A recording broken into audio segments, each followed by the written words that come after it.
Hello everyone, आप सबका स्वागत है हमारे और आपके अपने YouTube channel all in one में। तो आज जो मैं आपके लिए वीडियो लेके आया हूँ, ये इस वीडियो में हम डिस्कस करने वाले हैं जो जेकेएसएसबी के ओल्ड पेपर्स में जो MCQs with special reference to J and K पूछे गए थे। तो वो हम डिस्कस करने वाले हैं। ये वीडियो काफ़ी हेल्पफुल होने वाली है जिन्होंने एक्सटेंशन एजुकेटर के लिए अप्लाई किया है, जहाँ हेल्थ एजुकेटर के लिए अप्लाई किया है, एसआई के लिए फाइनेंस में अप्लाई किया है, जहाँ finance account assistant, junior assistant, जहाँ अन्य किसी पोस्ट जिसमें GK with reference to Jammu and Kashmir part है सिलेबस का, उनके लिए ये वीडियो काफ़ी हेल्पफुल होने वाला है। इस एक वीडियो इससे पहले आ चुकी है जिसमें हमने 10 एमसीक्यूज फुली डिस्कस किए थे, सॉल्व किए थे, तो वो भी आप देख लें प्लेलिस्ट में जाके। और ये उसका वीडियो को पार्ट 2 है, तो इसमें भी हम 10 एमसीक्यूज डिस्कस करेंगे। वो वीडियो थोड़ी लंबी बन गई थी, मैं कोशिश करूँगा ये वीडियो थोड़ी शॉर्ट हो। और प्लीज़ अगर आपने हमारे चैनल को सब्सक्राइब नहीं किया तो हमारे चैनल को सब्सक्राइब करें और साथ में बेल आइकन को हिट करें, ताकि आपको इस चैनल पर जो भी वीडियो अपलोड होती है उसकी आपको नोटिफिकेशन मिल जाए। ठीक है, तो अब हम शुरू करते हैं। हमने इसके 10 क्वेश्चन यहाँ तक 10 क्वेश्चन प्रीवियस वीडियो में डिस्कस कर लिए थे, आप वो वीडियो भी देख लें। काफ़ी आपको हेल्प होने वाली है, इससे आपको पता चल जाएगा कि आपकी तैयारी कितनी है और किस टाइप की जीके क्वेश्चन पूछता है। तो मैं आपको बता दूं कि ये जो क्वेश्चन लिए गए हैं ये किससे लिए गए हैं, जो कि हेल्थ इंस्पेक्टर का एग्ज़ाम हुआ था। हेल्थ इंस्पेक्टर का एग्ज़ाम हुआ था, जहाँ हेल्थ असिस्टेंट का 2019 में ये एग्ज़ाम हुआ था। जीएमसी के लिए पोस्ट निकली थी, मैक्सिमम पोस्ट विड्रॉ की थी, लेकिन ये इन कुछ पोस्ट के लिए एग्ज़ाम हो गया था। तो हम शुरू करते हैं टाइम ना लेते हुए। तो ये 51 क्वेश्चन हमारा 11 क्वेश्चन है और इस वीडियो को फर्स्ट क्वेश्चन है। ये वेरी सिंपल है, लेकिन गाइज आपको इसको सॉल्व करते हुए बिल्कुल ध्यान रखना है, क्योंकि काफ़ी कैंडिडेट्स इसी में गलती कर देते हैं। ठीक है, तो इन्होंने पूछा हुआ है JKNPP is a state political party of Jammu and Kashmir. JKNPP stands for, इन्होंने पूछा हुआ है JKNPP की क्या फुल फॉर्म है। तो देखिए guys, Jammu and Kashmir national people's party. तो काफ़ी कैंडिडेट्स को अगर पता नहीं हो तो वो इसको टिक कर देंगे। ठीक है, पहले को टिक कर देंगे, उनको आइडिया हो जाएगा। मतलब होता है, कंफ्यूज होता है एग्ज़ाम में बंदा बहुत ज़्यादा, और जो स्टेबल रहता है एग्ज़ाम में वही सक्सीड होता है, मैं आपको बता दूं। तो ये इसका नहीं है। ठीक है, Jammu and Kashmir national public party, तो ये भी नहीं है। Jammu and Kashmir national panthers party, तो काफ़ी बार आपने नाम सुना होगा, ये काफ़ी प्रोटेस्ट वगैरह करते हैं महंगाई वगैरह उसके रिलेटेड। ठीक है, तो ये इसका राइट आंसर है। और D, Jammu and Kashmir national political party, तो ये भी इसका आंसर नहीं है। ठीक है, तो 52 और इस वीडियो का सेकंड क्वेश्चन जो है ये है, golf tourism is one of the main attractions in the state of Jammu and Kashmir. आपको ये भी आ सकता है। Which of the following option is an international standard 18 hole golf course located at Sidra. तो ये आपको डिस्क्रिप्शन दी है किसकी, गोल्फ कोर्स की, और आपको पूछ रहे हैं कि इनमें से कौन सा ऑप्शन है जिसकी ये डिस्क्रिप्शन है। ठीक है, तो मैं आपको बता दूं कि गोल्फ कोर्स जो है 18 होल होता है और 9 होल, शायद दो टाइप के गोल्फ कोर्स होते हैं। तो इनका कुछ डिफरेंस होता है खेलने का, यहाँ पे डबल खेलना पड़ता है शायद 9 में, और यहाँ पे सिंगल। और मैं बता दूँ ये हमारे गोल्फ कोर्स जम्मू कश्मीर काफ़ी फेमस है इनके लिए। तो इसका जो राइट आंसर है ये एक है, Jammu Tawi golf course, JTGC भी बोलते हैं इसको। ठीक है, जम्मू तवी गोल्फ कोर्स, और ये कहाँ पे है, जम्मू तवी के लेफ्ट बैंक पे है, लेफ्ट बैंक पे है। ठीक है, ये जो गोल्फ कोर्स है, और ये इंटरनेशनल स्टैंडर्ड का गोल्फ कोर्स है, और 18 होल गोल्फ कोर्स है। तो मैं बता दूं ये सारे 18 होल गोल्फ कोर्स हैं, लेकिन इनमें से जो है जम्मू तवी गोल्फ कोर्स ये काफ़ी फेमस है, इंटरनेशनल स्टैंडर्ड का गोल्फ कोर्स है। ठीक है, तो ये इसका राइट आंसर है। ये सिद्रा में है, जो जम्मू में रहते होंगे उनको तो पता होगा और बाकियों को भी पता ही होगा। तो ये जो बी इसका ऑप्शन है, इसमें बी में दिया हुआ इन्होंने रॉयल स्प्रिंग्स गोल्फ कोर्स। तो मैं बता दूं गाइज, ये रॉयल स्प्रिंग्स गोल्फ कोर्स, ये स्प्रिंग्स से आपको आइडिया हो जाएगा कि कश्मीर में, जो श्रीनगर में स्प्रिंग्स के लिए कश्मीर काफ़ी फेमस है, और ये रॉयल स्प्रिंग्स गोल्फ कोर्स वहीं पे है। ठीक है, चश्मे शाही जो वहाँ पे वो है, वहाँ पे ये चश्मे शाही के पास ये गोल्फ कोर्स है। और ये किसके अंडर है, Jammu Kashmir tourism development corporation, JKTDC। ठीक है, इसको मैनेज करती है, ये गवर्नमेंट की एजेंसी है जो गवर्नमेंट के होटल वगैरह देखती है। ठीक है, ये रॉयल गोल्फ कोर्स, तो ये इसका आंसर नहीं है। ठीक है, तो आर्मी ध्रुवा गोल्फ कोर्स, ठीक है, ये उधमपुर में है। मैं बता दूं आपको, आर्मी ध्रुवा गोल्फ कोर्स ये उधमपुर में है, और कश्मीर गोल्फ कोर्स जो है ये श्रीनगर में है। ओल्डेस्ट गोल्फ कोर्स है, ये भी 18 होल गोल्फ कोर्स है। लेकिन जो इंटरनेशनल स्टैंडर्ड का गोल्फ कोर्स है वो है जम्मू तवी गोल्फ कोर्स। ठीक है, तो ये इसका राइट आंसर है। ठीक है, तो आपको इसके रिलेटेड भी क्वेश्चन आ सकता है, टूरिस्ट डेस्टिनेशंस आपके सिलेबस में है तो इसके रिलेटेड आ सकता है। उसके बाद हम डिस्कस करेंगे, ये हो गया हमारा सेकंड क्वेश्चन, ये हो गया थर्ड क्वेश्चन। ठीक है, ये भी काफ़ी इंपॉर्टेंट है गाइस, आप ध्यान से देखिए। एंड यहाँ पे डिस्क्रिप्शन दी है, an archaeological site excavated by archaeological survey of India ASI during 1976-1977 containing the remains of Indus Valley civilization the in the state of Jammu and Kashmir is. ठीक है, तो इनने पूछा हुआ है कि डिस्क्रिप्शन दी हुई है एक आर्कोलॉजिकल साइट की, और उसमें पूछा हुआ है, उसकी काफ़ी डिटेल्स दी हुई हैं, तो इनमें से जम्मू एंड कश्मीर में कौन सी जगह है। ठीक है, तो गाइज़ मैं आपको बता दूं कि ये आपके लिए काफ़ी इंपॉर्टेंट क्वेश्चन है ये हिस्ट्री का, क्योंकि ये काफ़ी एग्जाम में आपके लिए क्वेश्चन आता है ये। ठीक है, तो मैं आपको बता दूं कि ये पहला ऑप्शन यहाँ पे क्या है, गुफ करल। तो मैं बता दूं ये इंडस वैली सिविलाइजेशन के लिए फेमस नहीं है, गुफ करल है तो फेमस है ये हिस्टोरिकल पॉइंट ऑफ व्यू से ये, लेकिन ये जो गुफ करल है ये पुलवामा डिस्ट्रिक्ट में, श्रीनगर में, और ये फेमस किसके लिए है, ये पोइट्री के लिए, पोइट्री नहीं, पोट्री जिसमें अर्थन पोर्ट्स वगैरह बनाए जाते हैं। तो ये काफ़ी पुरानी साइट है, ये इंडस वैली सिविलाइजेशन जो थी ये थोड़ी न्यू है, और ये गुफ करल जो है ये न्यू मेगालिथिक और न्यूलिथिक जो एज होती है उसके लिए फेमस है ये। ठीक है, ये उसके लिए फेमस है, तो यहाँ पे पोर्ट्स के लिए फेमस है ये, और ये न्यूलिथिक और मेगालिथिक आपने पढ़ा होगा उसके लिए फेमस है, उस एज के लिए, और यहाँ पे पोर्ट्स वगैरह मिलते हैं। ठीक है, तो ये भी इसमें से एलिमिनेट हो गया ऑप्शन, ये भी इंडस वैली सिविलाइजेशन के रिलेटेड नहीं है। तो मर्तंड मैं बता दूँ, इस यहाँ पे सन टेम्पल है, ये भी इतना पुराना नहीं है कि इंडस वैली सिविलाइजेशन में आए, ये मर्तंड। और तीसरा ऑप्शन है इसका सी मांडा, और मांडा मैं आपको बता दूँ ये जम्मू के अखनूर वाली साइड पड़ता है, ये चिनाब रिवर है जो अखनूर वाली साइड वहाँ पे पड़ता है, और ये इसका राइट आंसर है। तो ये जो है मांडा जो है यहाँ पे जो इसकी जो डिस्क्रिप्शन दी हुई है, यहाँ पे एक्सकेवेट किया किसने, ASI archaeological survey of India ने 1976 और 97 में, और वहाँ पे रिमेन्स मिले किसके, इंडस वैली सिविलाइजेशन, ये इंडस जो वैली सिविलाइजेशन आपने पढ़ा होगा उसके रिमेन्स मिले कहाँ, मांडा में, जम्मू एंड कश्मीर में। तो ये इसका राइट आंसर है, और मालपुर भी नहीं है, ये तो हमने सुना भी नहीं होगा काफ़ी लोगों ने, तो ये हो नहीं सकता। ठीक है, फिर आ गया 54 क्वेश्चन हमारा, तो इसका जो है फोर्थ क्वेश्चन है हमारी वीडियो का, और 14th हमारी वीडियो सीरीज़ का।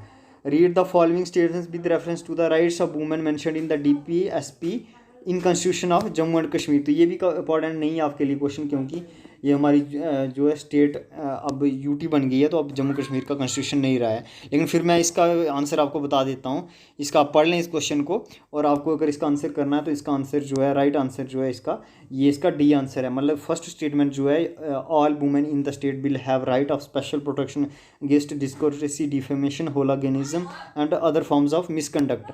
तो ये इसका वो है। ठीक है, ये इसकी पहली स्टेटमेंट राइट है, ट्रू है, और दूसरी स्टेटमेंट जो है इसकी रॉन्ग है। All women employees in the state will have the right to such facilities provided for part time technical and vocational, तो फ्री ऑफ कॉस्ट ये नहीं है एजुकेशन। तो ये इसका राइट आंसर है, डी है। ठीक है, 54 का। और 55 ये इंपॉर्टेंट क्वेश्चन है, फिर से उसके रिलेटेड आ गया, 2 क्वेश्चन देखा आपने, इसके आ गए हैं किसके, डैम्स के बारे में, हाइड्रो इलेक्ट्रिक पावर प्रोजेक्ट्स के बारे में आ गए हैं। तो ये हमारे सिलेबस में भी है, तो आपको ध्यान से पढ़ना है इसको। तो इन्होंने पूछा, prime minister Narendra Modi laid the foundation stone for which of the following power plants in 2014 with an install capacity भी मैंने आपको बताया, आपको याद करनी है, आप 44 megawatt to harness the hydro power potential of river Suru. तो इन्होंने रिवर सुरू पे पूछा हुआ है कि रिवर सुरू पे कौन सा जो हाइड्रो इलेक्ट्रिक पावर पॉइंट है। तो गाइज मैं आपको फर्स्ट का बता दूँ, ये Kishan Ganga hydro electric power plant है। ये तो नहीं हो सकता कि किशन गंगा जो श्रीनगर में रिवर है उस पर है। ठीक है, तो चट्टक हाइड्रो इलेक्ट्रिक पावर प्लांट, तो ये इसका राइट आंसर है। तो इसकी जो आपको याद रखना है, यहाँ से पेपर से यही आपको पेपर सॉल्व करने का ये बेनिफिट होता है कि आपको क्या पता है ये क्वेश्चन आ जाए कई बार। ठीक है, तो 44 मेगावाट इसकी कैपेसिटी है। तो मैं बता दूं कि रिवर सुरू ये ट्रिब्यूटरी किसकी है, इंदुस रिवर, हमने ऊपर पढ़ा इंदुस वैली सिविलाइजेशन। तो इंदुस रिवर है जो, उसकी ट्रिब्यूटरी कौन सी है, रिवर सुरू। ठीक है, रिवर सुरू इसकी ट्रिब्यूटरी है, और इस पेज जो है चट्टक हाइड्रो इलेक्ट्रिक पावर प्लांट है। ठीक है, तो ये कहाँ पे है, लेह डिस्ट्रिक्ट में। अब शायद आपको ऐसा क्वेश्चन नहीं आया क्योंकि लद्दाख एक अलग यूटी बन चुकी है, लेकिन आपको फिर भी याद रखना है। तो ये कारगिल डिस्ट्रिक्ट में है। ठीक है, ये हाइड्रो इलेक्ट्रिक पावर प्लांट, तो इसका राइट आंसर क्या है, बी है इसका राइट आंसर। ठीक है, तो मैं थोड़ी डिटेल आपको दूसरी की बता दें, Dulhasti hydro electric power plant. तो Dulhasti hydro electric power plant ये किश्तवाड़ डिस्ट्रिक्ट में ये पावर प्लांट, तो ये चिनाब रिवर पे है। ठीक है, तो इसकी कैपेसिटी क्या है दुलहस्ती की, 390 मेगावाट। शायद आपको यहीं से याद रह जाए, आप अलग से भी इनको अच्छे से पढ़ लीजिए हाइड्रो इलेक्ट्रिक पावर प्लांट्स को। ठीक है, डैम्स वगैरह जो हैं जम्मू कश्मीर के, तो ये किश्तवाड़ डिस्ट्रिक्ट में है। ठीक है, मैंने बता दिया। और बगलियार, बगलियार मैं आपको बता दूं, ये बगलियार जो है ये रामबन डिस्ट्रिक्ट में है, ठीक है, रामबन डिस्ट्रिक्ट में है। तो इसकी जो कैपेसिटी है टोटल 900 मेगावाट है। इसकी 2 स्टेजेस हैं। स्टेज 1 में इसकी 450 है और स्टेज 2 में 450 मेगावाट इसकी कैपेसिटी है, ठीक है। तो ये चिनाब रिवर पे है ये बगलियार डैम भी। तो इसका जो राइट आंसर था ये इसका 55th क्वेश्चन का जो इसका ये था बी, ठीक है। ये हो गया हमारा। तो इसके बाद हमारा जो क्वेश्चन है, who among the following Kashmiri singers was conferred with the Padma Shri in 2002 and Sangeet academy award 2013, ठीक है। ये इन्होंने बताया हुआ कि कौन सा सिंगर है इनमें से जिसको ये अवार्ड मिला। 2002 में पद्मश्री मिला और साहित्य अकेडमी का अवार्ड मिला 2013 में। तो ये personalities of Jammu and Kashmir के रिलेटेड क्वेश्चन है। तो ये पर्सनैलिटीज़ आपके लिए बहुत इंपॉर्टेंट बन जाती हैं, आप इनको अच्छे से पढ़ लीजिए। तो मैं आपको गाइस बता दूं कि आपको अगर थोड़ा थोड़ा भी आइडिया ना इनका, आपने पर्सनैलिटीज़ को पढ़ा तो आपको एलिमिनेट आराम से कर सकती हो। तो मैं आपको रूपा भवानी के बारे में बता दूँ तो ये क्या थी, एक सेंट थी, ये सिंगर नहीं थी, ठीक है। तो ये भी एलिमिनेट हो गया। हब्बा खातून आपको सारों को पता होगा, नाइट एंजल ऑफ कश्मीर बोला जाता है इनको। तो ये पोइटिस थी, ठीक है, एक पोइट थी वहाँ, पोइटिस थी श्रीनगर की। तो ये भी एलिमिनेट हो गया यहाँ से, ये भी सिंगर नहीं थी, ठीक है।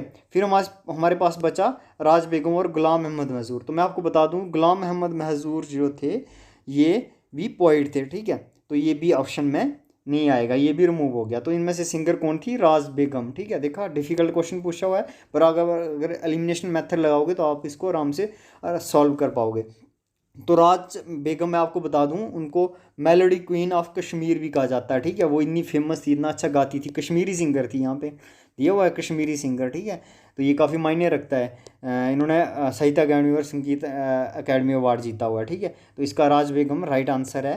तो ये राज बेगम को और क्या बोलते हैं, मेलोडी क्वीन ऑफ कश्मीर भी बोलते हैं, ठीक है। और 57 इन्होंने बताया हुआ है कि gulf of corpus is the name given to the deepest section of beach of the following lakes in Jammu and Kashmir. तो इसको आप गाइस गलत करोगे, आप मनसावल डीपेस्ट लेक बोलते हैं उसको, तो आप सोचोगे उसको एक गल्फ ऑफ कॉर्पस बोलते हैं उसके पार्ट को, ठीक है, डीपेस्ट सेक्शन को। मतलब गल्फ ऑफ कॉर्पस एक लेक की सेक्शन है जिसको बोलते हैं जम्मू एंड कश्मीर में, उसका नाम बताना लेक का, ठीक है। तो मैं आपको बता दूं, तो इसमें जो राइट आंसर है वो आपका बुलर लेक है, ठीक है। उसमें एक पार्ट है, डीपेस्ट पार्ट है, जिसको गल्फ ऑफ कॉर्पस बोलते हैं या उसको मोटा खूह भी बोलते हैं। तो मैं आपको बता दूं कि इसको मोटा खूह इसलिए बोलते हैं क्योंकि वहाँ पे जो पुराने विश्वास किया जाता है कि पुराने ज़माने में डेड बॉडीज़ जो भी वहाँ पे डूबते थे लेक में, उनकी डेड बॉडीज़ कहाँ पे, इस पार्ट में गल्फ ऑफ कॉर्पस या मोटा खूह जो पार्ट है बुलर लेक का, उसमें आके तैरती थी, वहाँ पे मिलती थी, ठीक है। तो ये इसके से रिलेटेड जुड़ा हुआ है फॉक क्लियर एक। तो बुलर लेक मैं आपको बता दूं कि एशिया की लार्जेस्ट फ्रेश वाटर लेक है, ठीक है। ये भी इंपॉर्टेंट है इसके रिलेटेड फैक्ट। तो इंडिया की भी लार्जेस्ट ही होगी अगर एशिया की है, ठीक है। तो बाकी लेक्स के बारे में आप पढ़ लें क्योंकि लेक्स हमारे सिलेबस में है। देखा, इस सिलेबस के अकॉर्डिंग था पूरा पेपर, पंचायत अकाउंट असिस्टेंट का इतना सिलेबस के अकॉर्डिंग नहीं था। तो ये ठीक है, इसका आंसर जो रहेगा, इसका ए आंसर रहेगा बुलर लेक, ठीक है। गल्फ ऑफ कॉर्पस एक पार्ट है उसका जिसको बोलते हैं, ठीक है। तो ये भी पुराना क्वेश्चन हो चुका है क्योंकि अब स्टेट नहीं रही हमारी जम्मू एंड कश्मीर, यूटी बन गई है। तो ये भी आरटीआई के, देखा आरटीआई के कितने क्वेश्चन आए हैं। तो आपको मैं बता दूं कि जो इन एग्ज़ाम में इंपॉर्टेंट 2 पार्ट आपके सिलेबस के रहते हैं, Jammu and Kashmir reorganisation act, उससे काफ़ी ज़्यादा क्वेश्चन आने के चांसेस हैं। और दूसरा जो है Jammu and Kashmir Panchayati Raj act, उन दोनों पार्ट से आपको क्वेश्चन आने के काफ़ी ज़्यादा चांसेस हैं, ठीक है। तो इसका इन्होंने पूछा है, as per the Jammu and Kashmir state right to information act 2019 every public authority shall within how many days of the commencement of the act designate the public information officer in all administrative units to provide confirmation to person requesting for information under the act, ठीक है। तो ये इन्होंने पूछा कि कितने दिन के अंदर उनको पब्लिक इन्फॉर्मेशन ऑफिसर को डेजिग्नेट करना होता है, ठीक है। तो इसका राइट आंसर है 100 डेज, 100 डेज़ ही होगा गाइज, आप इसको कंफर्म कर लें, 100 डेज़ ही होगा, 100 डेज़ के अंदर उनको करना है। तो ये इंपॉर्टेंट क्वेश्चन नहीं है क्योंकि अब हमारे यहाँ ये रहा नहीं है जम्मू एंड कश्मीर का आरटीआई एक्ट, तो ये पुराना हो चुका है, ठीक है। इसके बाद ये हमारा हो गया 58 क्वेश्चन। अब 8 क्वेश्चन इसका, और ये अब हम डिस्कस करेंगे 9th क्वेश्चन इस वीडियो का, 59th ऐसे यहाँ पे नंबर है। तो इन्होंने पूछा है the Tashkent declaration was signed by the prime minister of India and president of Pakistan in the year 1967। तो आपको यहाँ से नॉलेज भी मिल जाता है, अगर आप पेपर सॉल्व करते हो तो आपको पता होगा तश्केंत डिक्लेरेशन साइन कब हुई थी, ठीक है। And peaceful relations between the their countries, identify the dignitaries who sign the declaration, ठीक है। इन्होंने बोला तशकीत जो डिक्लेरेशन थी वह sign by the prime minister of India and president of Pakistan in the year 1960 to restore normal and peaceful relations between their countries, identify the dignitaries. किसने sign की थी ये तशकीत, तो आपने इस पर मूवी बनी हुई है तशकीत फाइल्स इस पर, तो आपने अगर वो देखी होगी तो आप इस क्वेश्चन को आराम से सॉल्व कर सकते हैं। आप देखिए ऐसी मूवीज़ आप देखिए जो रिलेटेड होती हैं हमारे, काफ़ी मज़ा आता है इनको देखने में और काफ़ी हेल्प भी मिलती है स्टडी में, ठीक है।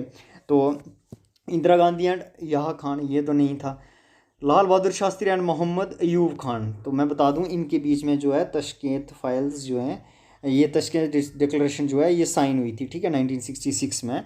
इसमें लाल बहादुर शास्त्री उनके दूसरे दिन ही उनकी डेथ हो गई थी, ठीक है। बोलते हार्ट अटैक से हुई थी, पर मे भी रीज़न कुछ और, उस मूवी में बताया हुआ था कि रीज़न कुछ और है, ठीक है। तो ये इसका राइट आंसर है बी, ठीक है।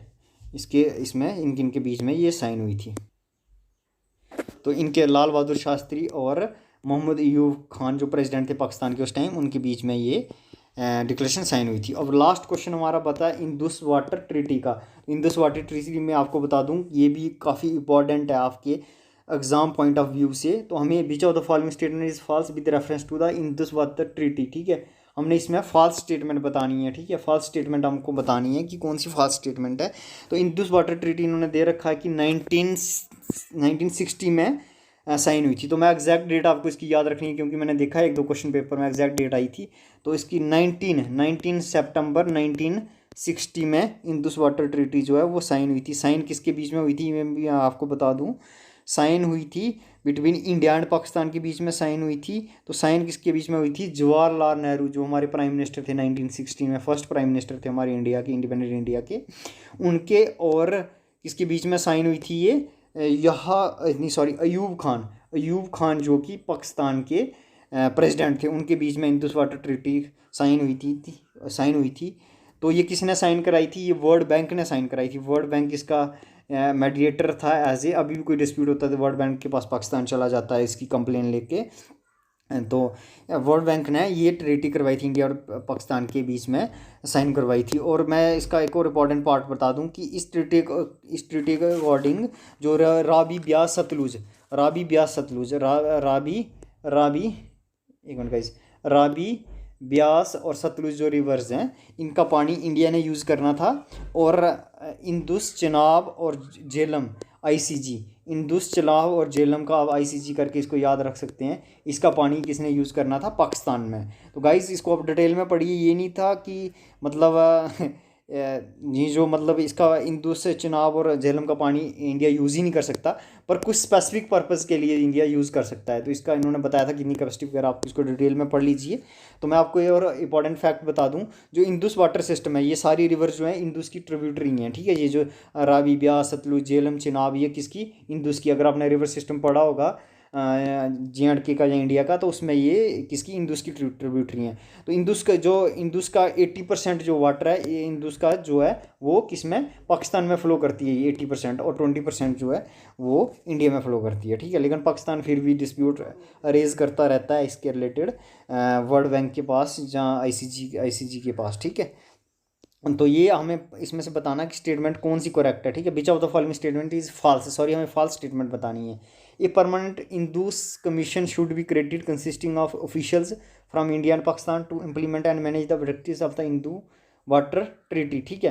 तो ये जो स्टेटमेंट है ये राइट है, हमें रॉन्ग वाली बतानी है, फॉल्स वाली बतानी है। All the waters of the western river shall be available for the unrestricted use of India. तो वेस्टर्न फ्लोर रिवर्स में आपको बता दूँ, इनमें से इंदुस चिनाब और झेलम जो है वेस्टर्न फ्लोइंग रिवर्स हैं, आपको ये भी पता होना चाहिए। ये वेस्टर्न रिवर्स हैं इंदुस की, ये वेस्टर्न रिवर्स हैं। तो इनका पानी पाकिस्तान को यूज़ करना, तो इन्होंने अनरिस्ट्रिक्टेड वर्ड दिया हुआ है। तो ये फास्ट स्टेटमेंट है क्योंकि इंडिया रिस्ट्रिक्टेड यूज़ कर सकता है किसका, वेस्टर्न रिवर्स है। वेस्टर्न रिवर्स कौन सी है, इंदुस चिनाब और झेलम, ठीक है। ईस्टर्न कौन सी है, रावी ब्यास और सतलुज। इंदुस वाटर के रिलेटेड हम इसका वो डिस्कस कर रहे हैं, आप नहीं कन्फ्यूज़ हो जाओगी ईस्टर्न रिवर या वेस्टर्न रिवर, ये इंदुस रिवर को लेके हैं, ठीक है।